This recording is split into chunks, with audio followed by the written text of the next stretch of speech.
वकुल जाल हक वज़ाकिल बातिल इन्नल बातिल कान ज़हूका। তার নাম লেখা আছে পি নাইডু।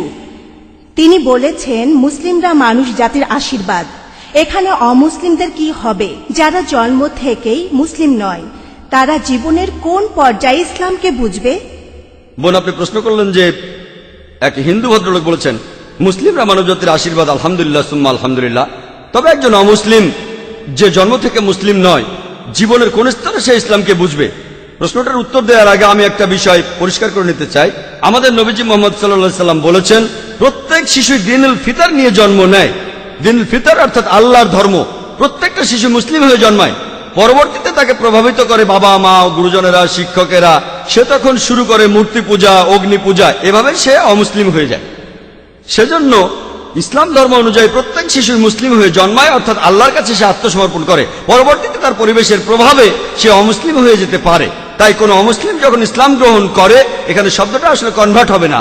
কনভার্ট মানে হলো এক পথ থেকে আরেক পথে যাওয়া, বা এক বিশ্বাস থেকে আরেক বিশ্বাসে। এখানে সঠিক শব্দটা হবে রিভার্ট। রিভার্ট মানে সে আসলে মুসলিম ছিল, পরে অমুসলিম হয়ে গিয়েছিল, তারপর আবারও ইসলামের পথে ফিরে এসেছে। তাই সঠিক শব্দটা হলো রিভার্ট। তাহলে প্রত্যেক মানুষই জন্মায় নিষ্পাপ হয়ে, সে মুসলিম হিসেবে জন্মায়, পরবর্তীতে সে ভুল পথে চলে যায়। এবার প্রশ্নটাতে আসি, যারা অমুসলিম হয়ে যায় তারা কিন্তু অমুসলিম হয়ে জন্মায় না। প্রত্যেক মানুষই মুসলিম হয়ে জন্মায়। যারা তাদের বাবা মা, পরিবেশের প্রভাবে অমুসলিম হয়ে যায়, জীবনের কোন সময়ে তারা ইসলামকে বুঝতে পারবে? এক এক মানুষ এক এক সময়ে এটা বুঝতে পারে। যেমন একজন মুসলিম হিসেবে জন্মালো, সে যদি মুসলিম পরিবারে জন্মায় তাহলে হয়তো প্রথম দিন থেকেই বুঝতে পারবে। আবার মুসলিম পরিবারে জন্মানোর পরও অনেকে সেটা বুঝতে পারে না, হয়তো পরে বুঝতে পারবে। কেউ হয়তো প্রথম দিন থেকে বুঝবে, কেউ 1 বছর পরে, 2 বছর পরে, 5 বছর, 10 বছর, কত সময় লাগবে আল্লাহ জানেন। কিছু মানুষ অমুসলিম পরিবারে জন্মায়, সেখানে সে বড় হয়। তারা হয়তো একেবারে ছেলেবেলায় বুঝতে পারে, স্কুলে পড়ার সময়, কলেজে পড়ার সময়ও হতে পারে।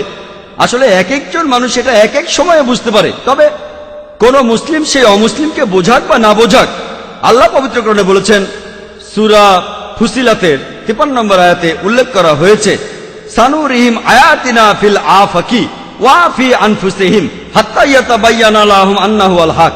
আমি তোমাদের জন্য আমার নিদর্শনগুলো প্রকাশ করব এই বিশ্বজগতে এবং তাদের নিজেদের মধ্যে, যতক্ষণ না তাদের কাছে পরিষ্কার হবে এটাই সত্যি। তাহলে কোন মুসলিম সেই অমুসলিমকে বোঝাক বা না বোঝাক, আল্লাহ সুবহানাহু ওয়া তাআলা এই কথাটা স্পষ্ট করে বলেছেন, তিনি নিদর্শনগুলি প্রকাশ করবেন এই বিশ্বজগতে যতক্ষণ না সেটা মানুষের কাছে পরিষ্কার হবে। আমি কোনো কথা বললে একজন অমুসলিম নাও বুঝতে পারে, আল্লাহ যখন কিছু বলেন তখন এটা নিশ্চিত করেন যে সেটা অমুসলিমরা পরিষ্কারভাবে বুঝতে পারবে, যতক্ষণ না সে বুঝতে পারে যে এটাই হলো সত্যি, এটাই হলো হক। পরবর্তীতে এই সত্যটা বোঝার পরে সে মানতেও পারে, নাও মানতে পারে। এর কারণটা ব্যক্তিগত কারণে মানতেও পারে, নাও মানতে পারে। তবে মারা যাওয়ার আগে ইনশাআল্লাহ আল্লাহ তাকে নিদর্শন দেখাবেন।